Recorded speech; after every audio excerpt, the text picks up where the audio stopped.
ये खबरों में आगे बढ़ेंगे। खबर भोपाल से सामने आ रही है। कैलाश विजयवर्गीय के गृह युद्ध वाले बयान पर संग्राम मचता नजर आ रहा है। दरअसल प्रदेश अध्यक्ष जीतू पटवारी ने विजयवर्गीय पर हमला बोल दिया। गृह युद्ध निर्मित हुई है तो इसके लिए बीजेपी दोषी है। जीतू पटवारी ने यह बात कही। कैलाश विजयवर्गीय को पीएम से इस बारे में पूछना चाहिए। कैलाश विजयवर्गीय की आशंका डराने और धमकाने वाली है। पीसीसी चीफ जीतू पटवारी द्वारा यह बयान दिया गया। बीजेपी की नफरत से कांग्रेस का कार्यकर्ता लड़ता रहेगा। तो यहां पर अब इस पूरे मामले को लेकर जमकर विवाद मचता हुआ नजर आ रहा है, जहां अपनी अपनी प्रतिक्रियाएं देते नजर आ रहे हैं, एक दूसरे पर निशाना साधते हुए नजर आ रहे हैं दोनों दल। वहीं आपको बता दें, कैलाश विजयवर्गीय को पीएम से इस बारे में पूछना चाहिए, ये पीसीसी चीफ जीतू पटवारी द्वारा कहा गया। कैलाश विजयवर्गीय की आशंका डराने और धमकाने वाली है। कांग्रेस के कार्यकर्ता लड़ते रहेंगे। तो यह बड़ी जानकारी इस वक्त आपको दे रहे हैं और इस पूरे मामले को लेकर अब कांग्रेस का भी बयान सामने आया है।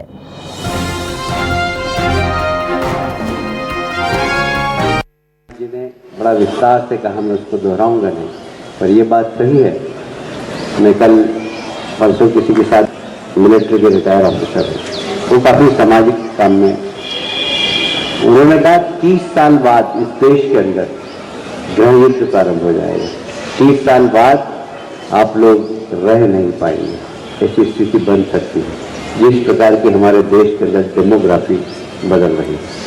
हमें इसके ऊपर विचार करना है, चिंतन करना है, और जो हिंदू शब्द है कि कैसे मजबूत हो, इसके लिए काम करना चाहिए।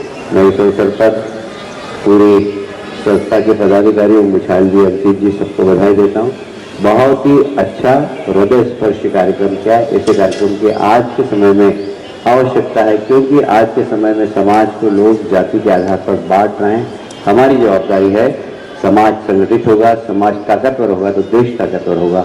देश ताकतवर बने, इसके लिए समाज को ताकतवर बनाना जरूरी है, और समाज ताकतवर बने इसलिए जातिवाद के बंधन से मुक्त होना चाहिए।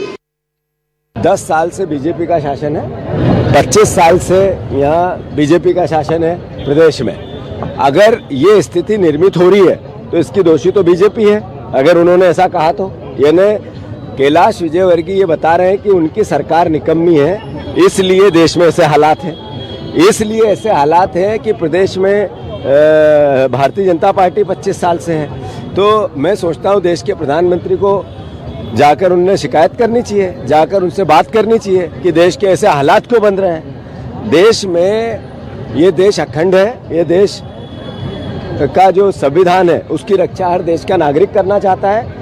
कैलाश विजयवर्गीय की जो आशंका है वो सिर्फ डराने और धमकाने की है। देश एकजुट है, था और रहेगा, और ये हर कांग्रेसी देश की एकता और अखंडता के लिए अपनी शहादत देनी पड़े, अपने खून का आखिरी कतरा बहाना पड़े तो तैयार रहेगा। नफरत और घृणा भारतीय जनता पार्टी के विचार और कैलाश विजयवर्गीय के विचार से लड़ता रहेगा। और इस विषय पर चर्चा करने के लिए हमारे साथ खास मेहमान जुड़ चुके हैं। बीजेपी का पक्ष रखने के लिए बीजेपी प्रवक्ता मिलन भार्गव जी हमारे साथ जुड़ चुके हैं। बहुत बहुत स्वागत है मिलन जी। जीतू पटवारी जी कह रहे हैं कि 10 साल से तो आप सत्ता पे काबिज हैं, क्या कर रहे हैं? अगर युद्ध जैसी स्थिति बन रही है तो इसके जिम्मेदार आप ही होंगे। देखिए, पहली बात तो जिस प्रकार से माननीय कैलाश जी ने किसी अन्य पूर्व सैनिक की बात को कोट करके कहा कि उन्होंने ऐसा कहा, तो ऐसा क्यों कहा, इस बात पर जाना चाहिए। तो ये वही विचार है जो विनाशकारी सोच को लेकर भारत में काम कर रहा है।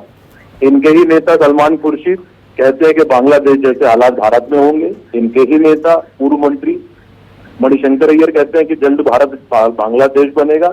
आखिर कौन से विचार और सोच काम कर रही है, इसको प्रदर्शित करने वाला माननीय कैलाश जी ने काम किया कि तथाकथित इंडी गठबंधन, जिसमें कांग्रेस जो महत्वपूर्ण भूमिका निभा रहा है, क्योंकि 3 चुनाव में सारे षड्यंत्र प्रपंच रचने के बाद भी सत्ता में भागीदारी नहीं मिली। तो अब सत्ता में भागीदार होने के लिए, सत्ता में कब्जा करने के लिए आतंकियों और जिहादी ताकतों की मदद लेने की दिशा में ये लोग बढ़ रहे हैं, और इसी बात को प्रदर्शित वो कर रहे हैं। लेकिन मैं बता दूं कि जब तक नरेंद्र मोदी जी की सरकार है, इस देश में इस तरह के विचारों को ना पनपने दिया जाएगा और ना ही जन्म लेने दिया जाएगा। इस तरह के विचारों को हमेशा कुचला गया और कुचला जाएगा। अगर कोई मानकर सचेत चलिए, कर रहा है की तो उस बात पर को कार्य करने की भी जरूरत है मिलन जी, इसको नकारा नहीं जा सकता है। कैलाश विजयवर्गीय जी ने अगर ये बात कही है और उन्होंने डिकोड भी किया है तो यहां पर विचार करने की जरूरत तो है। फिलहाल बहुत बहुत शुक्रिया आपका अपनी प्रतिक्रिया साझा करने के लिए इस पूरे विषय पर।